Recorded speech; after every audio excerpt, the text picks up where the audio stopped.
Okay, I think we should be live. So I'm here with Dale from Painting Outlaw Studios. Dale, how are you going, mate? Yeah, I'm good, mate. All good, thank you. Thank you very much for joining us. Such an early hour of the day, but you're up at all times of the night and day. I've found out. And Jonny's here because it's a special time because he was available in the morning. We're doing an early morning session. And I said, that sounds like a bloody good idea, mate, because you got the tea, I got the beer. Yeah, damn it. Damn you. I thought I'd rub it in this time. It's normally the other way around, isn't it? Yeah, because I'm always up at like 4:30 in the morning. I said, I don't think I can do this shit anymore. It's too early. I've got to change this around. So I've got to do this at my afternoon or evening, and you guys can. You guys can have a lunch beer. What beer have you got, Josh?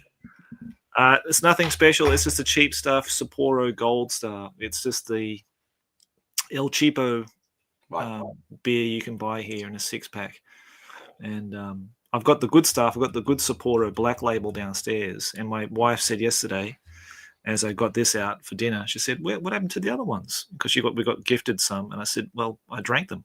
So, they're really nice. I'm sorry." I said, "I'll have to buy a 6-pack today." So she'll be happy about that. But when you drink the good stuff, as you know, Jonny, you can savor the taste, and the cheap stuff, well, it's just there to give you the essence of beer, maybe not the full effect of beer. Well, we do have a saying amongst me and my mates: anything below 5% is classed as shandy. Well, you do. I think the UK do a lot of low percentage beers, though, don't they? Session beers, yeah.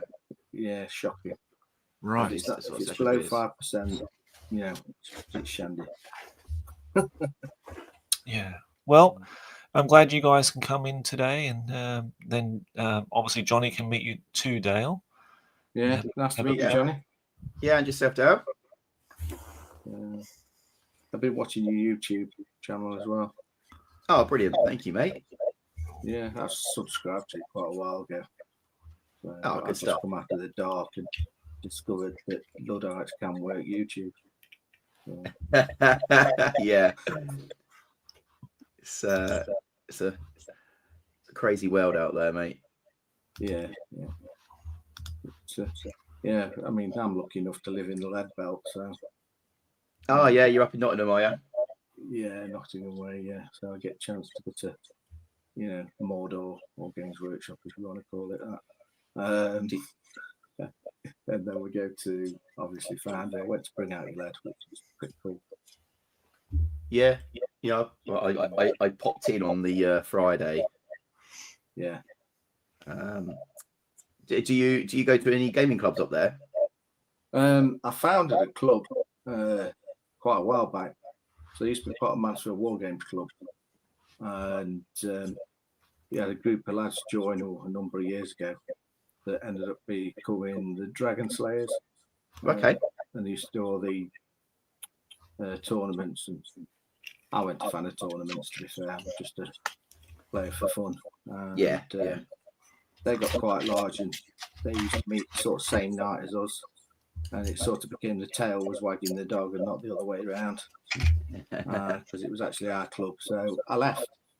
Oh no! And 3 or 4 of us left and started meeting at a hall around the corner from where I lived. Right. And we formed Forest Outlaws Wargames Club, and they're going strong now. Oh, good. Is it in Nottingham, or is it just outside? It's in Mansfield. Mansfield. So yeah, proper Robin Hood country. Yeah. But yeah, so they're going quite well. But I don't get down very often now. And it's running itself. I stepped away from being the chairman a while ago, but there's 3 or 4 of us play that are close friends. Yeah. And myself, James, Nigel, and Sean. So hence the name Garage Goblins for the other YouTube channel. Sean's the all singing, all dancing wizard that do all the clever stuff with the computer. So bless him. He's done a bit of wargaming in the past, but he wasn't heavily into it. He stopped in his 6th edition, I believe. for fantasy. And then I used to work at a castle nearby to where Sean lived. That's how I got to know him. Right. I used to come up as a punter, and I used to do historical tours and this, that, and other. And we ended up chatting from that, and he came along to reenactment as well. And we've become mates since then. James I've known 30 odd years. He does reenactment and been wargaming with me for about the same length of time. Right. So obviously that's one of those conversations you've had your mates for that long. You can get right close to it, Ben, when you're having a laugh. Yeah, I bet. Yeah, absolutely. Yeah, Sean's been exposed now to various other different wargaming things that we do. But Garage Goblin comes from the name of us using his garage for doing games and stuff, and he records them all there. So, yeah. So, what's everybody painting? That was my next question, mate. So, how do you want to start us off with what you're painting there today? I've got one of the released Spearmen from Founder that was never released through Citadel. Right. It was released on the weekend of Bring Out Your Lad. You almost said eavylead, didn't you? Yeah. And there was 8 pack of 8 came out, and it's £20 for all 8, but they're really nice. Yeah. And I'm just playing around with one of them at the moment, doing bits and bobs. So, but yeah, I've got various other things on go as well, but it's mad. Yeah, I did see the painted versions of the painted models up on their website now. They advertised it the other day. Yeah, they look really nice, actually. And I actually thought of you because I know you had them.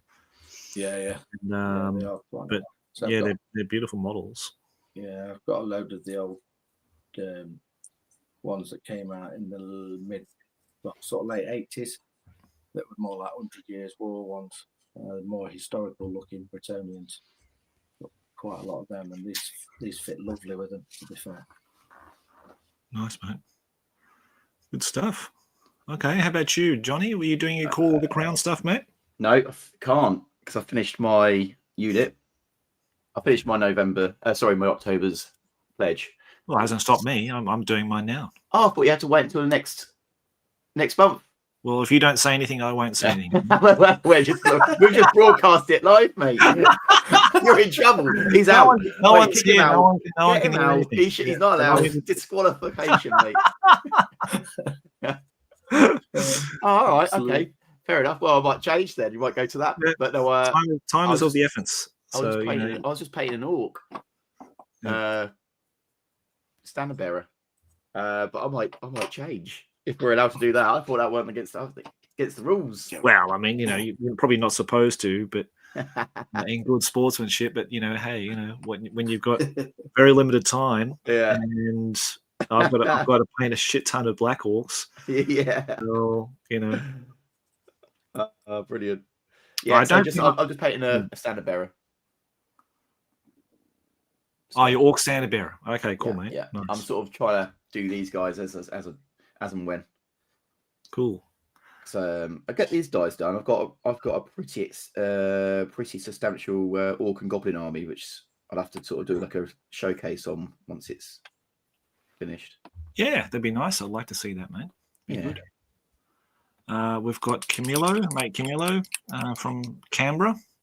Finally, a Splatter Natter at a reasonable time. Well, you're probably 1 hour ahead of me, I think. So it's probably like 5:15 or 5:30 there now. So he's in Canberra. So, yeah, Camillo's been here a couple of times in Japan to visit me here. Oh, nice. I think I put a video up. I can't remember if I put on the YouTube channel, but he brought his Space Wolf army that he had back in the 90s, and we played a game. Yeah, you might have done. Yeah. I think I was playing Chaos. And I think I used, it would have been a couple of years ago now, because I used Ben's Land Raider that he had with that initial Slanesh army. Right. And I totally forgot, because I just wasn't thinking that I had, because I had the Land Raider with all the Marines in it, coming up And he used a lot of those smoke grenades and was throwing smoke everywhere. And I'm just not used to this kind of stuff, so I just haven't played 40k a lot. So he had all this big smoke screen, so I couldn't see anything, couldn't shoot anything, and then all of a sudden, I think one of his dreadnoughts came out and charged the land raider. I just just couldn't see this happening, and of course, destroy the land raider, killing all the Marines in it. Odd. And it was pretty much. I thought land raiders were pretty much indestructible. Oh, not against a power fist on a dreadnought, it ain't. Yeah, of course. Yeah, but it was a good game though. I think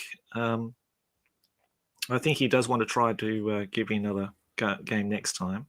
Definitely against my orcs next time. Oh yeah, Beyond the Fell-Handed. Yeah, and he's got some really cool special rules, Beyond, which I didn't know about either. That you get to roll on his stats, and he can change his stats. Yeah, because the dreadnought for Spaceball's a bit nasty, isn't he? Yeah, so that was kind of cool. So yeah, definitely up for that rematch, Camilo, one day, mate. I've got enough orcs now, mate, to see off your Space Wolves. So you could redo that game from White Dwarf, couldn't you? The Space Wolves. Well, that was kind of my goal when I first started doing the whole orc project in the beginning, was to do that. Yeah. And then I had the Space Wolves, but which now I've sold off. I sold it off to I think Marek in Poland. Right. He's got all those now. But I'm sort of happy about it because I got sort of frustrated painting grey, and I just couldn't get it to a point where I really was really happy with it. Do you know what, Space Wolves? I think my hat to anyone at painting Space Wolves, because you're right. Painting grey is just boring and dull. Yeah, I think there's only a few people who can really pull it off, and they're just Space Wolf nuts. Yeah. They can really do it. Like Tim Prow, It's funny, isn't it? So when it comes to Space Marines, certain chapters speak to you and others just don't. I think, yeah. I like the idea of Space Wolves, but I don't ever want to paint them. So he's well keen for a rematch, and I've managed to paint 1.5 Space Wolves since we played. Well, I've got some paints here for you too, mate. I've got that Space Wolf Grey and Wolf Grey, or whatever it's called, from Nostalgia 88. I've got about 4 pots, so you'll have to come over and get them, because I don't think I can send them in the post. So I should try to send them in the post. Maybe I can send them. I'll just say they're like bottles of candy, liquid candy. Just lie what they are. Yeah. This is not flammable at all. You're good at cheating, Josh. So yeah, I know. As you've now noticed, I'm having a beer early. I've started my my Call of the Crown entry. A week earlier? Then... If David sees that, mate, you're in trouble. Yeah.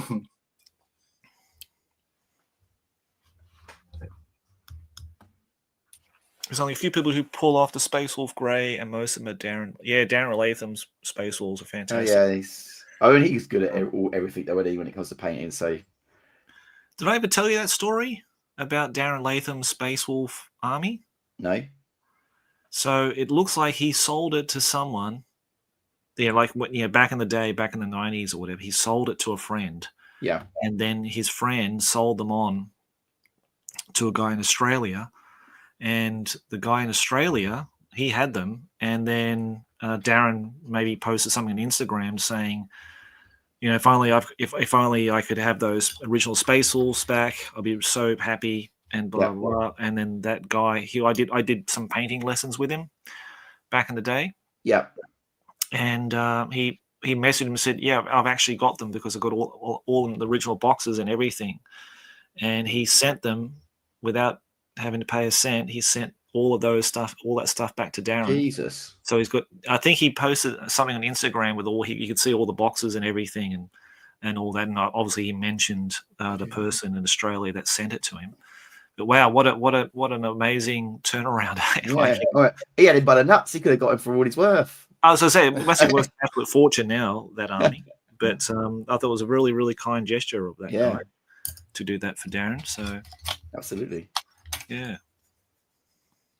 No, very it's amazing how it can. The world's very small, really, isn't it? In some respects, especially in this hobby, I suppose. Yeah, so that was very nice. Niche. Yeah, absolutely. Yeah. Well, it's good to see you joined us there, Camilla. Sorry, Dale, what are you going to say, mate? Yeah, you get various characters on the wargaming scene, especially on the convention stroke, shows in the UK. There's the same faces, and then there's different ones depending which shows you go to. Yeah, I've met quite a few on my travels.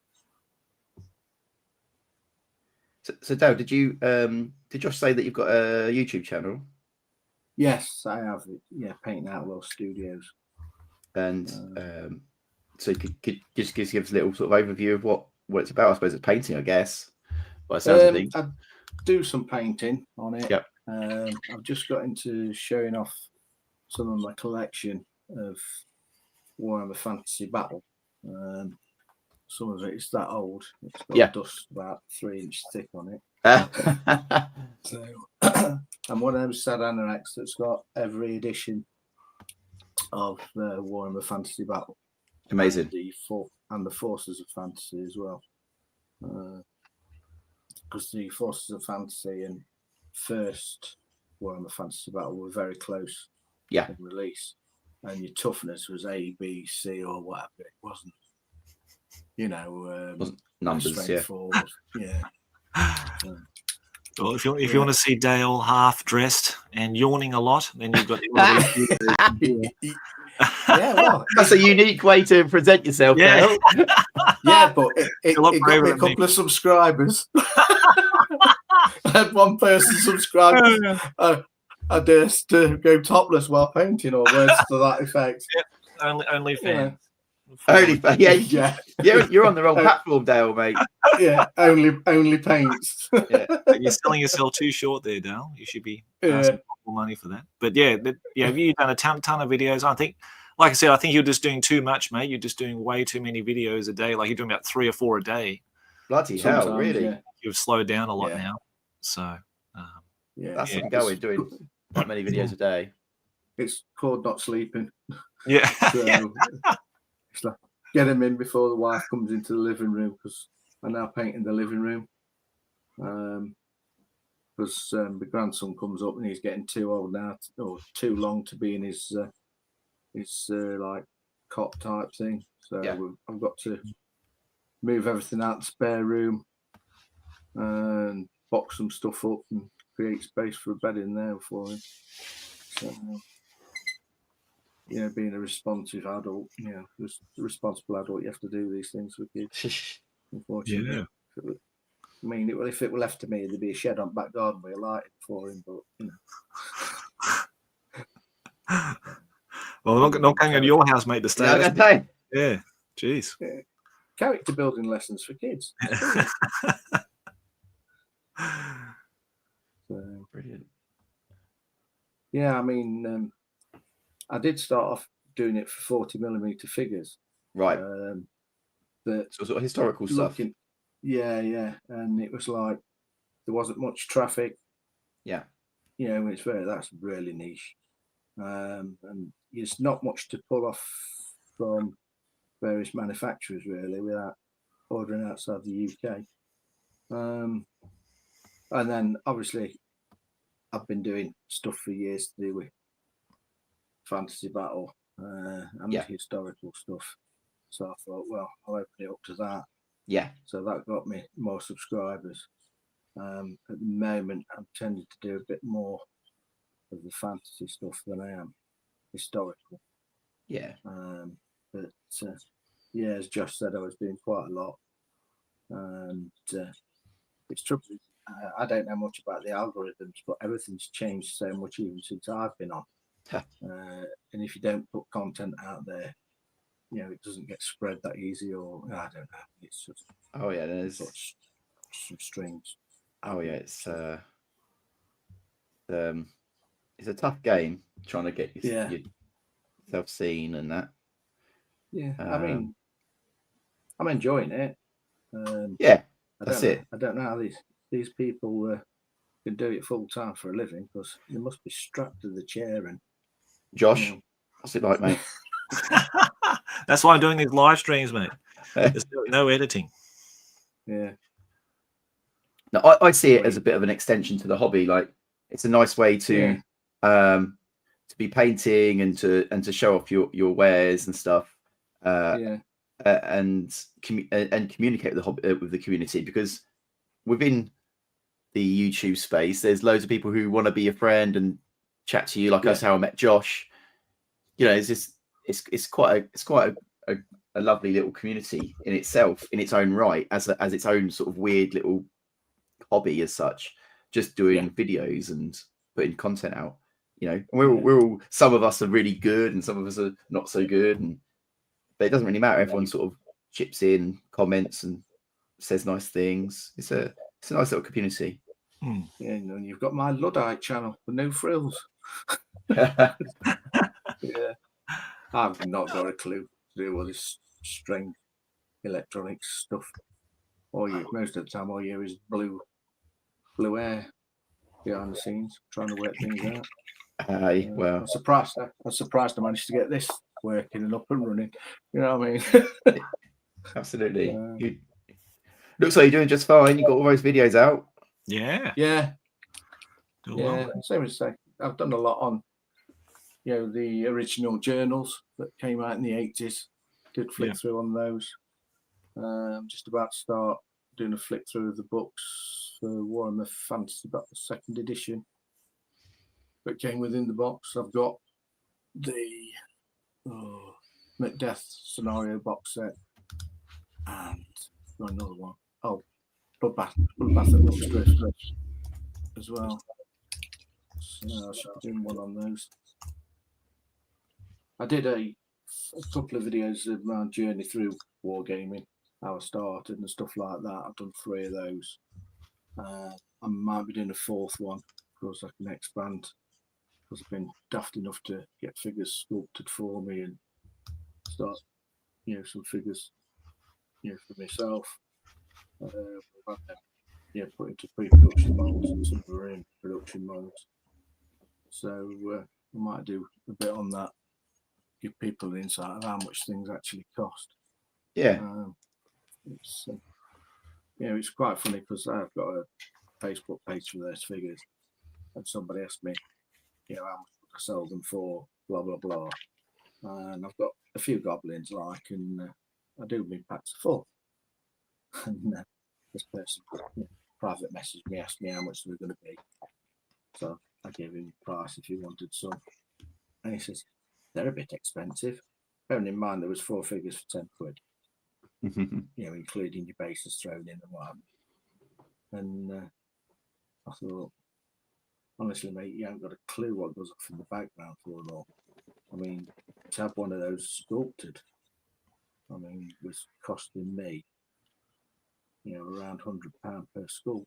So there's 400 quid there before I start. Then there's having your greens pressed into a master mold, and then you get charged so much per spin, and then so much for the amount of weight in tin.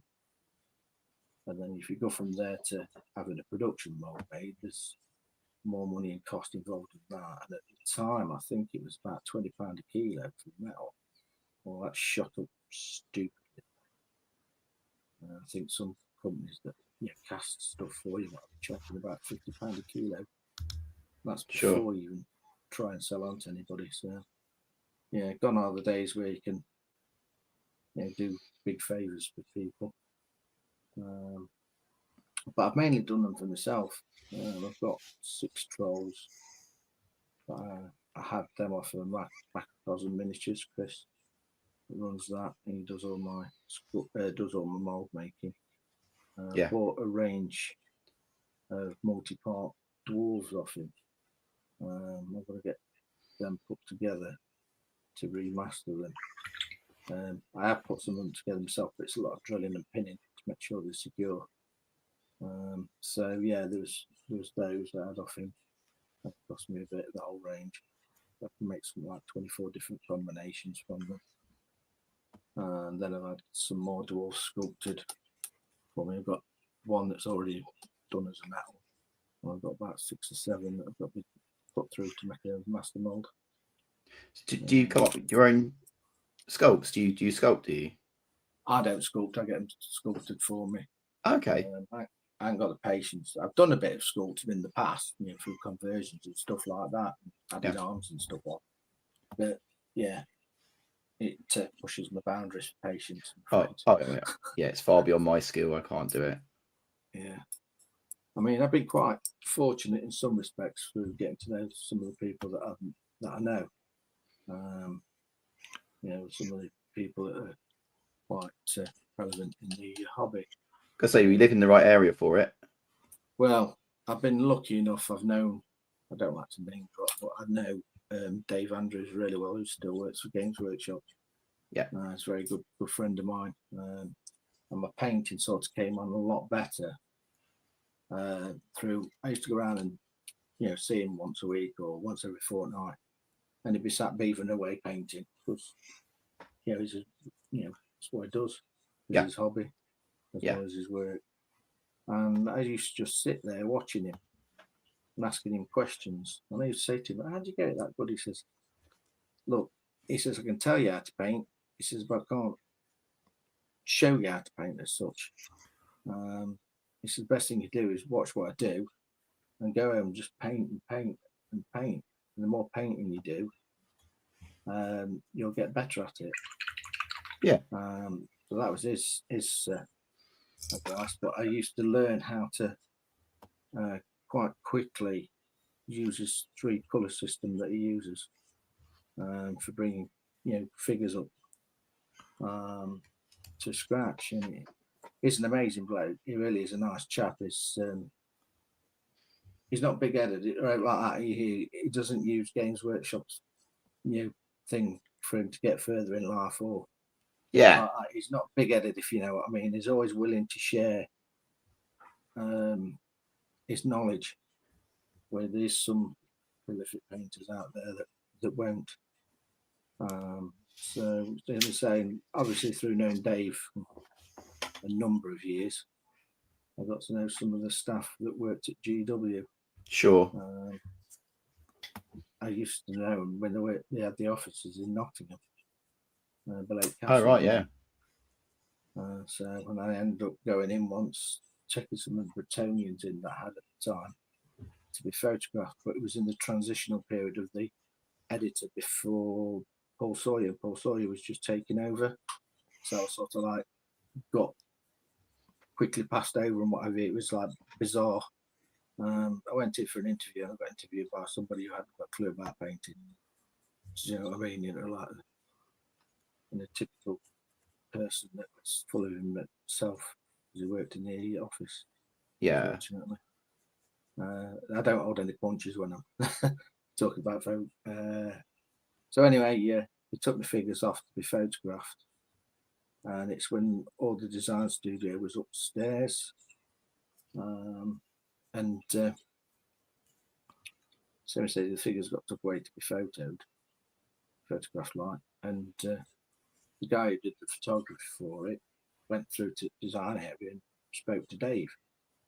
He says, "Oh, I've just been photographing some of your Bretonians." He says, "No, you haven't." So know who those are. But Dave and that lot and Ali and everybody that I knew were expecting to see me because they didn't know I'm coming in. Yeah. But all I did was went round the room because it was in the same room as army painters, editorial staff for White Dwarf and everything. So I just went around that room with this chap that was taking me around. And then I got to White Dwarf area and Paul Sawyer was there, bless him. And he'd just taken over. And I think we just had his first White Dwarf out that had, pow, the swag, a bit like your comics had over it. I don't know if you can remember them. They had like the flash symbols with booming and stuff like that when he'd just taken over. And he asked me my opinion on it. I said, if I wanted to buy a comic and buy one. And he sort of looked at me as if to say, "Hey." But I says, "Well, it is how it is, mate." I says, "I like White Dwarf, but I don't want to be looking at a comic style thing." And that's how I got to meet Paul Sawyer, bless him. He sort of like looked at me and then just started giggling. He says, "You don't care what you say to vote, do you?" I went, "Not really." So, but yeah, so I got to know one or two folk, got to know Perry Twins through Dave. Right. They're nice blokes as well. Yeah, they always come across as very nice and humble. They can still sculpt faster than most people using CAD. Oh yeah. Yeah, I mean, they're geniuses, aren't they? Yeah. Well, they've been sculpting since they were teens. Yeah. And they started off in Milliput. But I've heard that one of them, I can't remember, it's Owen or Michael, that every room that you go into, they've got half-finished sculpts, and they've always got lumps of green stuff on them. And say if they're going through to the kitchen to make a cup of tea, they'll pick one of the half sculpts from in there and carry on working on that. Oh my God! Make the cup of tea, then walk back into the living room and then carry on sculpting what's in the living room. So truly live and breathe it, don't they? Yeah. Yeah. Well, apparently there's a rumour, and I don't know how much of it is true, that you used to know which trap in the toilet that the Perrys had been in. There's always little bits of green stuff all over the floor, stuck in floor and what have you. So I don't know how much of a rumour that is true, but yeah, I can believe it, to be fair. So, but I got to know Gary Morley as well through Dave. So, I mean, me and Gary do chat from time to time. Gary's a sound geezer. Yeah, he's a good guy, Gary. Yep. Yeah. I've got some of his new sculpts he's been doing over the last few years. He's done 8, I think it is, or is it 6? And I've got the resins off him, so must get onto them. Do a feature on them, really, because I did promise him. They're quite nice. Yeah, it's like elven stuff that obviously he did in the 90s. Virtually similar poses to that, but the clothing's completely different. But really, really nice stuff.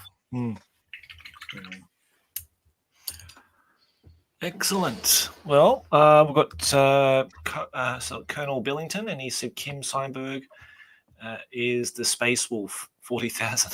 Yeah, his stuff was just mind blowing. Yeah, that's right. He is the king of Space Wolves. That guy. You guys know Kim Seinberg? No, I don't know. Kim Seinberg. My God. I probably do if I see his stuff. You need some educating, guys. You need some educating. So Kim worked at the studio as an heavy metal painter back in the early 90s, and the feature in White Dwarf magazine was of his personal Space Wolf army. And maybe someone can tell me the actual issue of that, and I don't think we've covered it in one of my first White Dwarves as yet, but it's absolutely outstanding. Everything's been converted, and the painting is just flawless. Yeah. So yeah, he's just a very insanely talented guy. So Camilla says, how do 40mm figures compare to 1/35th scale military figures, Dale? Just a fraction smaller.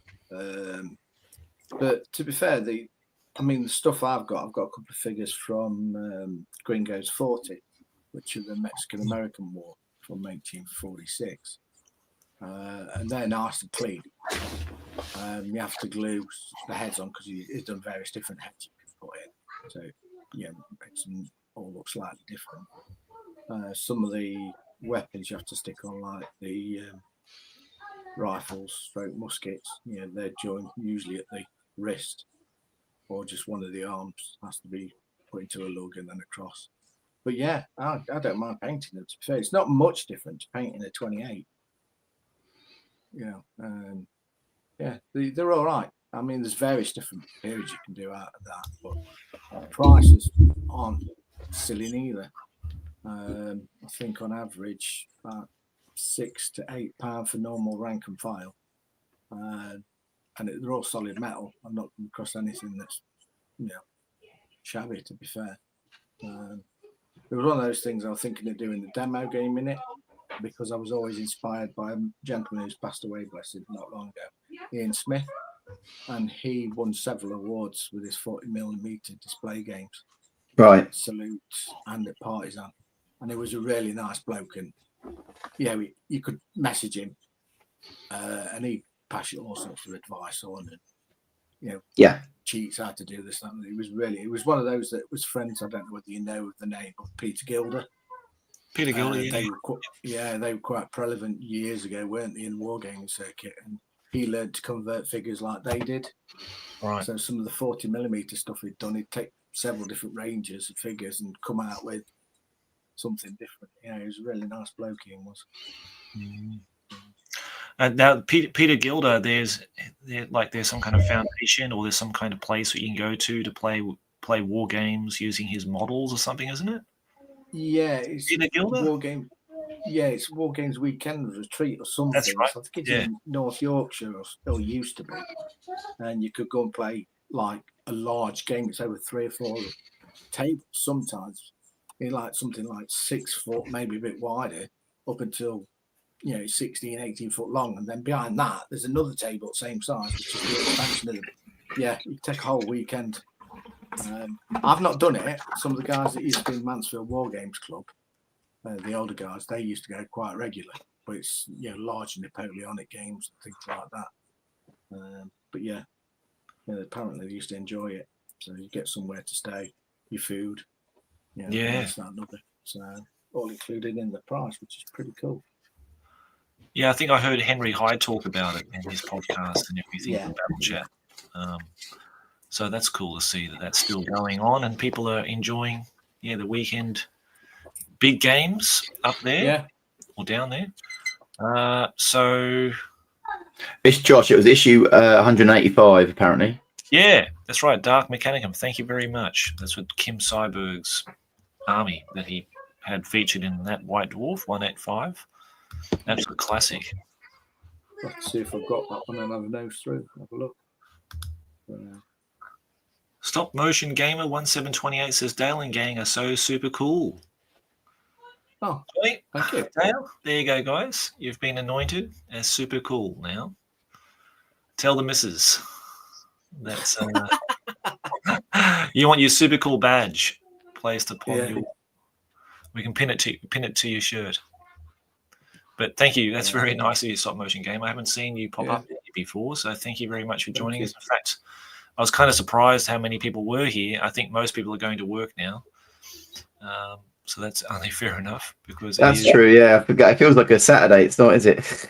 No, it's not. No, I think going forward though, I probably will do more weekend type shows that are going to be in like my evening and your. In honesty, mate, that suits me. Yeah, that'd be great. And if you're keen for that, I'm hoping that I did reach out to Danny too and see if he's still alive. I haven't seen Danny for ages. What's happened to him? He's around. He's just been busy, and now he's sort of getting over his commissions he was painting or something like that. And he went to the Bring and Battle weekend. So I saw him there with his Elder army, which looked very nice actually.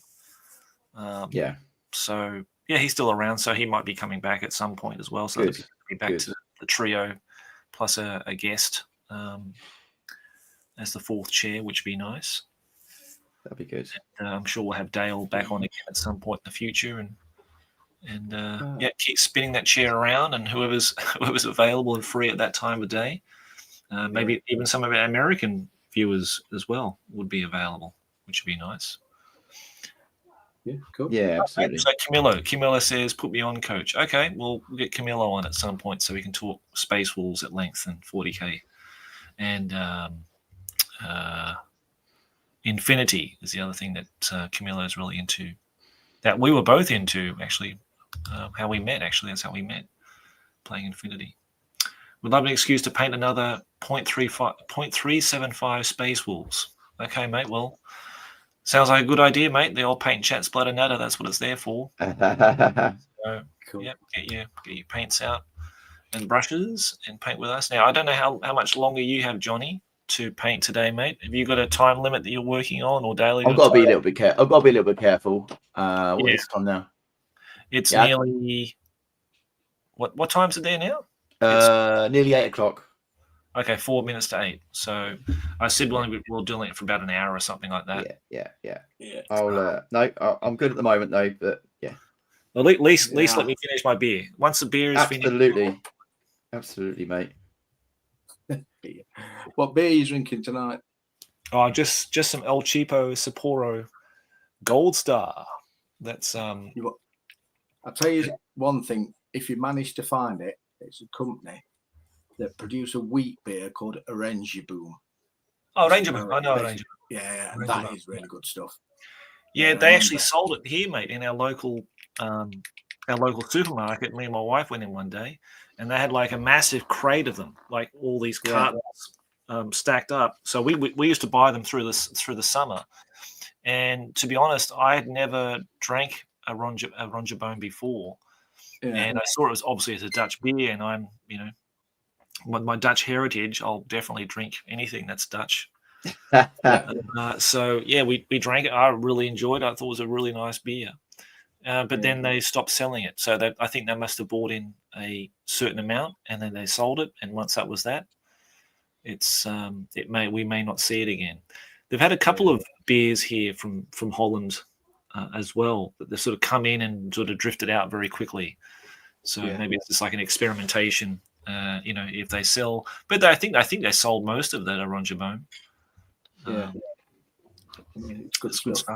Yeah, mate. No, it's good. It's really good. No, I do love my beer. It's one thing I can't give up. I'm on the diet at the moment. I've been very good. I haven't drank any sake, any Japanese sake for a while. Even though I bought a bottle today, I thought, why not? I've been very good, and I'll indulge in that soon. Actually, I'm going to do some cooking. But what's your channel again? It is Dale. What's your channel again, mate? Painting Outlaw Studios. Painting Outlaw Studios. I'm just going to share that. I'm going to bring that screen up again. Painting Outlaw Studios, and I'll just get the URL and I'll just post it in the. Thank you very much. What's the name, mate? So people can find you, because it is a real pain now with YouTube. It's really hard to find people now. Because why is that? I think it's just the algorithm. They're just sort of cutting out a certain amount of channels that maybe aren't, that don't have a huge amount of subscribers. I think they're just being culled in favor of the big ones. Yeah, just the algorithm. It will change. It will change again at some point. I'm sure. Yeah, I'm sure it'll change at some point. Okay, so just to share Dale's YouTube channel, Painting Outlaw Studios. Please come and have a look at what Dale does. I've enjoyed, some of his painting videos. It's kind of just relaxing to have in the background while he talks about projects that he's purchased or things that he's painting. He's got some really nice Dave Andrews terrain in there as well, and books that he flips through and stuff like that. So it's got modern, it's got some ancient miniatures in there, historical, fantasy. You've got the whole sway of different stuff in there. Well, I can't wait. I probably will do this next year. But the Oriental Heroes. Oh yeah, that was out. The Slaughter-based ones. Yeah. That came out. It's still done by Ali Morrison, I believe. I have an absolute bucket load of them.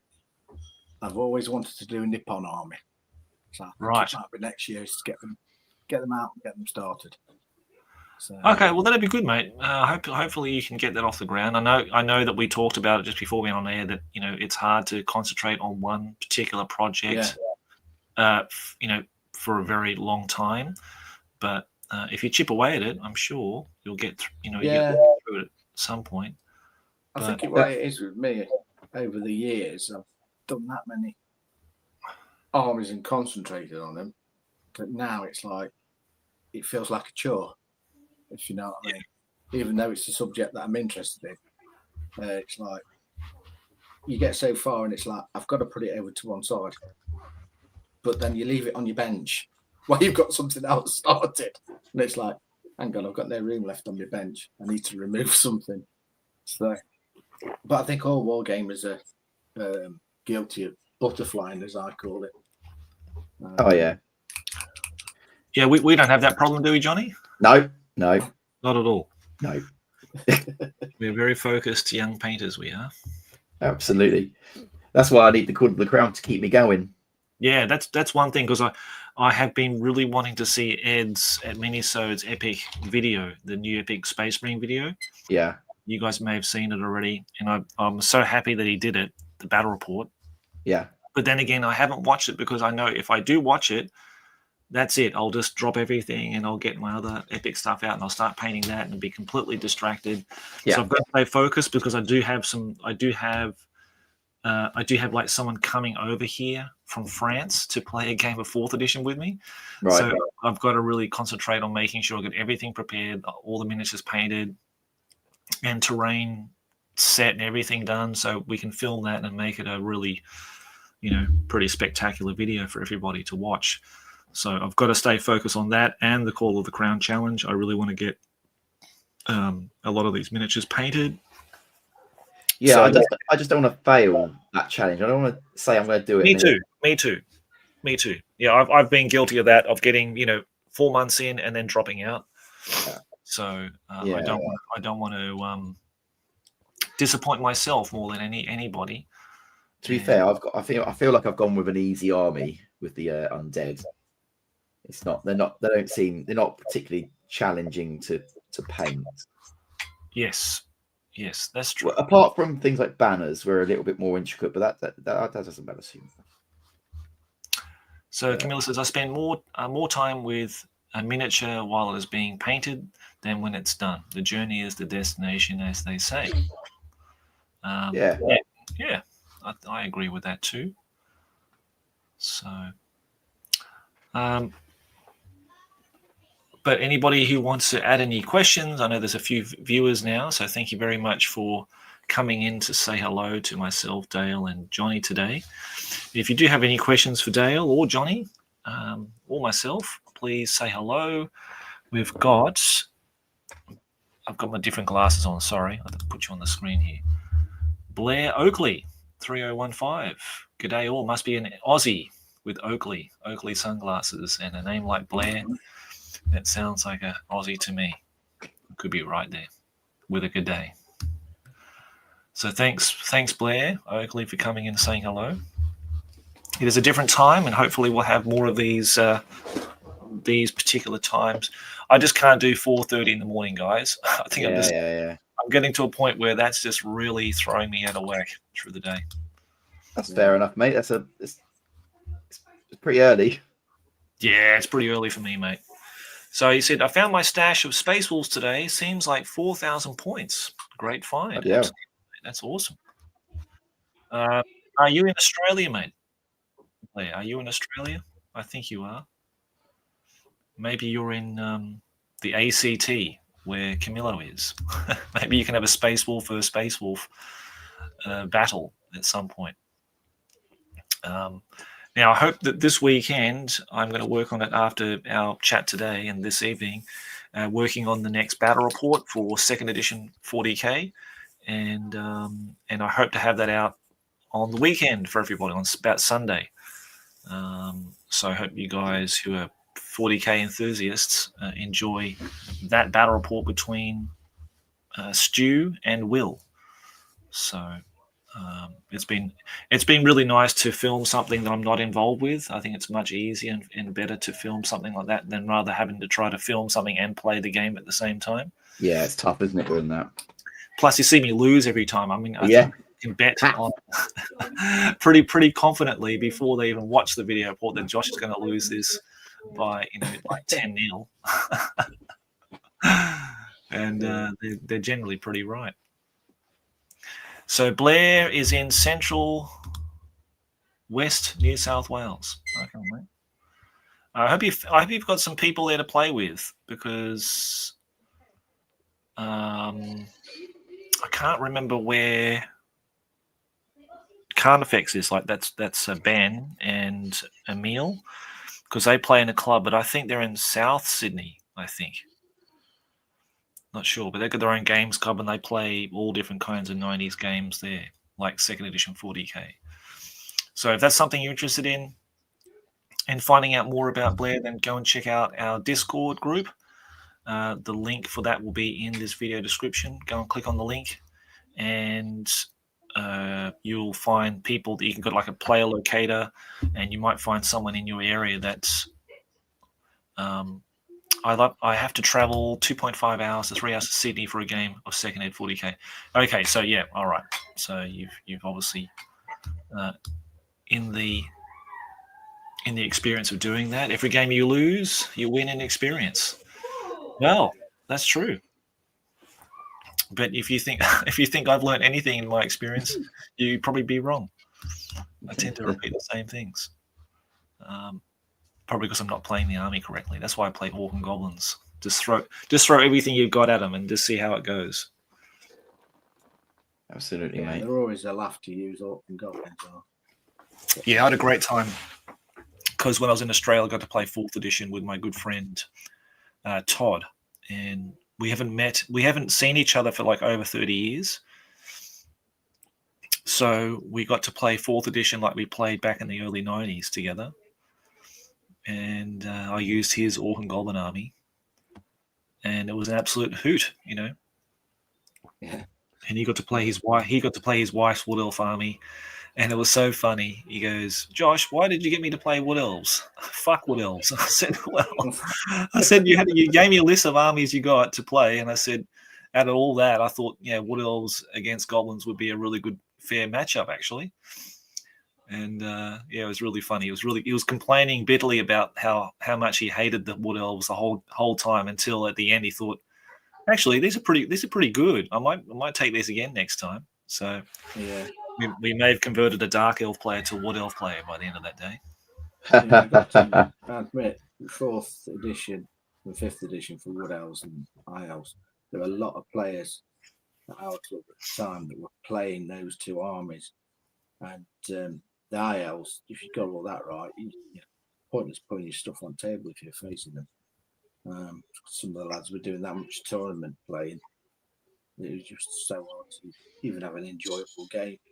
But the Wood Elves, there were 1 or 2 loopholes in that where you could seriously set yourself up to have a really cheesy army.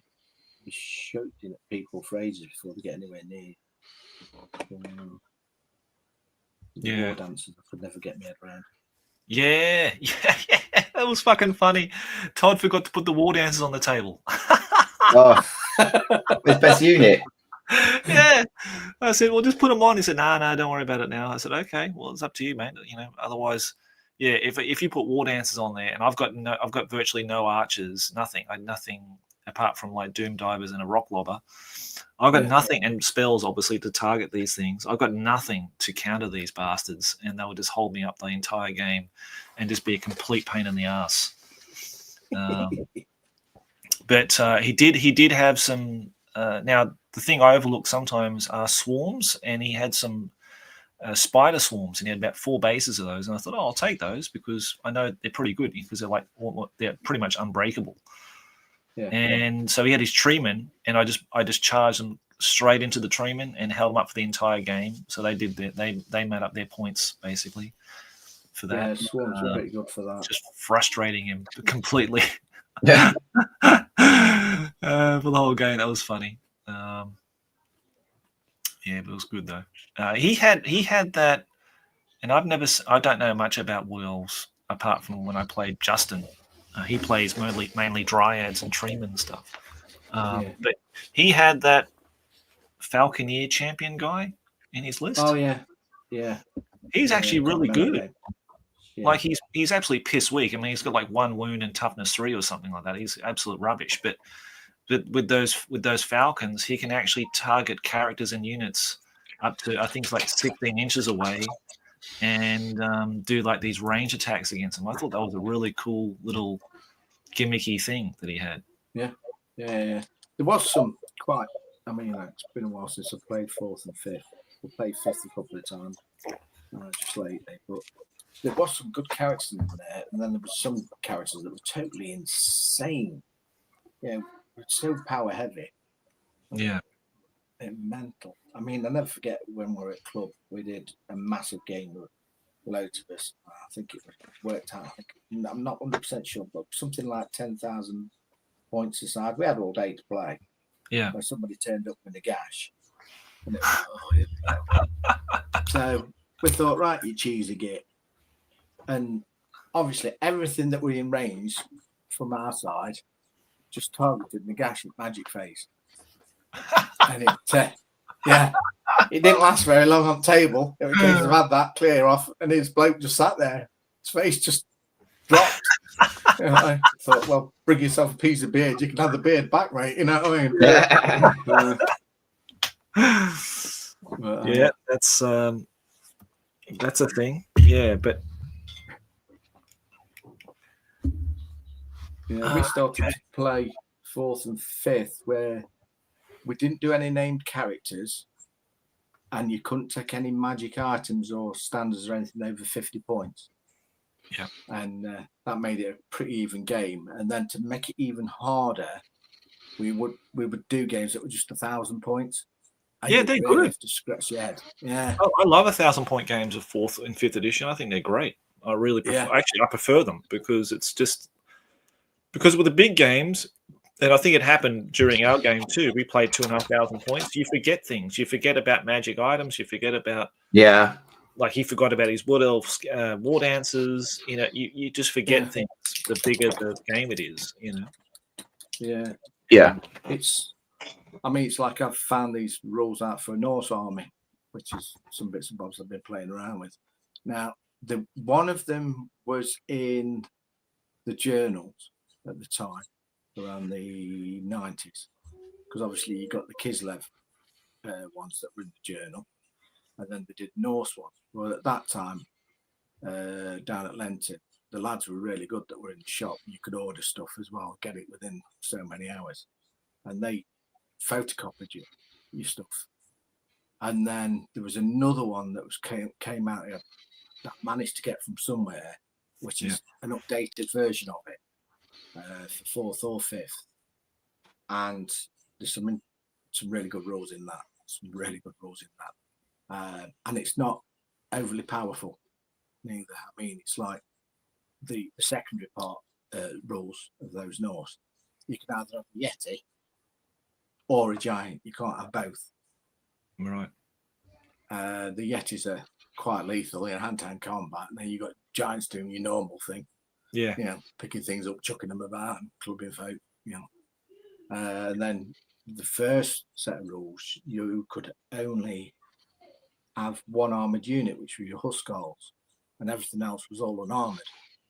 And it was pretty weak when you were fighting against stuff. But you did have this countercharge thing as well, which they've kept in the secondary set, which is quite effective. Where you threw in the dice, and if it was under the leadership, under the not intelligence, intelligence level, the eye. If it was you threw underneath that, you could countercharge. You could move up to 4 inches. But when you impacted, you got D6 hits of your normal strength troops as a shield wall clattering into you. Oh, cool. So that was pretty cool. They automatically hit. And then within that, you've got your berserkers that works very, very much like your goblins, fanatics. Yep. But in the first set of rules from them, they were absolutely overpowered. Oh, right, really? It was absolutely nuts when you hit. I think it was so many D6 hits, but were automatic. Wow. And to be fair, if you were lucky enough to get into that situation, it paid off. But people soon complained about it. But it was a very weak army. The only things that we archers were your hunters. The only thing that could really bolster it up and give it some stability and strength was the Norse dwarves. And they have crossbows and stuff like that in it. It's an interesting army list, I must admit. Yeah, I love the concept of Norse dwarves, but they just never made it. They mention them in the 4th edition dwarf book, but they just never got a listing, unfortunately. No, it's a shame, really. Yeah, It's something I'm thinking of getting a sculptor to do some Norse dwarves for me. Oh, right, cool. Because I've got some dwarves that are in greens at the moment. I'll have to try and send you a picture through, Josh, at some point. And I've got one that's cast up, and they look like late Romans. So I've had them designed along the late Roman style, and they look. This one looks pretty nice. And then the guy really pulled it out for the main command figures and your general figure. They're really nice. So yeah, I'm going to get the same guy to do me some Norse Dwarves as well. Yeah, So, good, mate. Yep, nice. That sounds great. Looking forward to seeing that. yeah. Well, that Yeti I've painted up was on my YouTube channel. I'll have to do another shot of it. And that was sculpted by the same guy. And he's done quite a bit for the Bifrost range from War Bases. Yep. Yeah, it's some nice stuff he does. Some really nice stuff. Okay, mate, I'll have to have a look at that. I've got to catch up with a couple of your videos there in the channel. I noticed that one was there the other day. And I know you've got another one for 2nd edition fantasy as well. Yeah. So I need to check on that one too. So Dark Mechanicum says, can anyone remember the White Dwarf issue where the guy painted up an awesome Chaos Dwarf army for a tournament? I think that's in the Warhammer Armies book as well, actually. That particular army you're talking about, I do remember it, mate. I think it's in sort of very dark colours from memory. Like it's painted black with like really bright red and orangey, yellowy flames and stuff like that, and on lava bases from memory. But I can't remember which White Dwarf issue it was. Sorry. Matthias says, "Good morning, boys." So Matthias in Sweden, how you going, mate? Good to see you here. Morning. Morning. And Camilla says, "I'd love to see that Nippon army, Dale. I hope you find the time to work on it." Yeah, I've got some of it already painted, to be fair, to dig it out, get it on the channel. Yeah, that'd be good, mate. I'd like to see that. Well, I think most of us would love to see that. So, now that for inspiration, I can't remember the person on Instagram, but there's a guy who just does only Nippon stuff, like only the Citadel Nippon miniatures. I think he does some other manufacturers as well. It is just incredible. If you ever see his stuff, it's just like mind-boggling good. Yeah, I'll have to try and get on Instagram then. That's something else. Yeah, no, it's really beautiful, mate. Yeah, he's got an amazing collection, but he's such a good painter too. Like he's just nailed it. You know, you can just tell, like we talk about Space Wolves, like Kim Seiberg was just made for Space Wolves. This guy was just made for doing Nippon stuff. Really good. Anyhow, I can hear the goblins and hobgoblins in the background bouncing around in suites in Johnny's house. I think it'd be a good time. I'm getting my marching orders actually, so. I thought so, mate. I thought so. Before they burst through the door and take you hostage. So I want to say thank you so much again to Dale for coming in for today. Nice to meet you, Johnny. Yes, and yourself, Dale. Good to meet you, mate. And for everybody who's come into the chat and people who are viewing, thank you very much. Hope you enjoy the restream if you want to watch this later. And if you do like to see me getting drunk on a live stream, you'll probably get to see those more often on a Saturday or a Sunday night around my sort of drinking time in future. Yeah. So hopefully we get some people on to like Johnny, and hopefully we'll get Danny back on as well, or Richard or whatever. Yeah. And have a sort of regular crew and have a fourth chair spinning around with a new guest on. So until that time. Yeah, thanks for having me on. Much appreciated. Yeah, nice. Yeah, it's been good fun, Joe. It's good. I've got some painting done as well, which is nice. Excellent. Okay, at least you got some painting done, and I'm sure Dale got some bit of painting done before everyone wakes up there in his household. But thanks everyone, guys, for coming on, and we'll see you again soon. Take care. Great. Cheers, guys. Cheers. Okay. Thank you. Bye. Thanks, guys. Take care. Bye-bye.